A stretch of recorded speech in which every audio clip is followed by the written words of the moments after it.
Banyak orang takut bangkrut karena krisis besar, bisnis gagal, atau kehilangan pekerjaan. Padahal kenyataannya, masalah uang lebih sering datang dari kebiasaan kecil yang diabaikan setiap hari.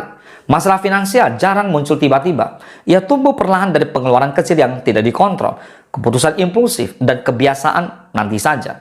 Karena terlihat kecil dan tidak berbahaya, orang tidak merasa perlu memperbaikinya sampai semuanya menumpuk dan terasa berat. Kalau kamu ingin finansial stabil, jangan tunggu masalah besar, perbaiki kebiasaan kecil. Karena justru dari sanalah pondasi keuangan dibentuk atau dihancurkan. Tak perlu berbasa-basi busuk lagi dan membuang waktu. Let's talk about it. Are you ready?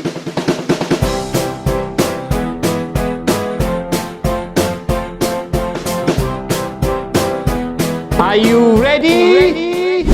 Hari ini kita akan bahas 5 alasan kenapa masalah uang jarang datang dari hal besar, tapi dari kebiasaan kecil yang terus diulang tanpa sadar. Yang pertama, pengeluaran kecil yang tidak dicatat. Kopi harian, langganan tidak terpakai, diskon yang tidak perlu, semuanya terlihat ringan. Tapi jika dikalikan 30 hari, 12 bulan, atau 5 tahun, jumlahnya tidak lagi kecil. Tanpa pencatatan, kamu tidak sadar di mana kebocoran terjadi. Masalah bukan pada nominalnya, tapi pada frekuensinya. Yang kedua, keputusan emosional yang dianggap sekali saja. Belanja karena stres, traktir karena gengsi, upgrade karena ikut tren. Semua terlihat wajar jika hanya sekali. Namun keputusan emosional yang berulang membentuk pola, dan pola itulah yang akhirnya menggerogoti stabilitas finansialmu. Yang ketiga, menunda menabung dan investasi. Banyak orang merasa belum waktunya menabung karena penghasilannya masih cukup-cukup saja. Padahal justru saat itulah kebiasaan disiplin harus dibangun. Menunda 1 bulan mungkin tidak terasa, menunda bertahun-tahun akan sangat terasa. Yang keempat, tidak punya batas pengeluaran. Tanpa batas, gaya hidup akan selalu naik mengikuti pendapatan.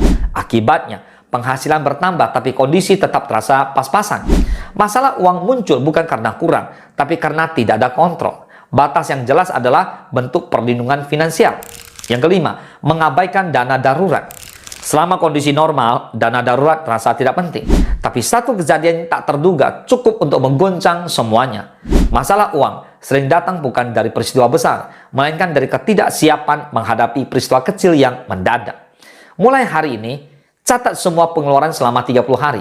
Tetapkan batas belanja bulanan. Sisihkan minimal 10% untuk tabungan atau dana darurat. Lalu evaluasi kebiasaan kecil yang merugikan.